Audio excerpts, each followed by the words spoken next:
نبی کریم صلی اللہ علیہ وسلم نے فرمایا، باپ سے منہ نہ پھیرو، جس نے اپنے باپ سے منہ پھیرا اس نے کفر کیا۔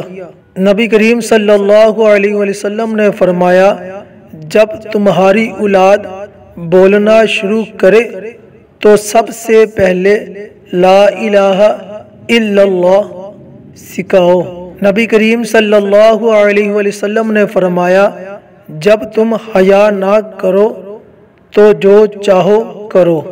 نبی کریم صلی اللہ علیہ وسلم نے فرمایا، خیرات کیا کرو، صدقہ تم کو دوزخ کی آگ سے چھڑانے کا ذریعہ ہے۔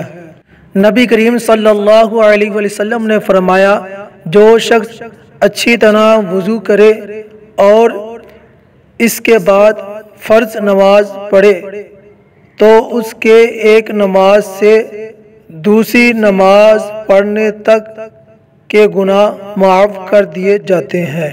نبی کریم صلی اللہ علیہ وسلم نے فرمایا، تم ایسے آدمی کے پاس نہ جاؤ جو غیب کے علاوہ علم کا دعویٰ کرنے والا ہو۔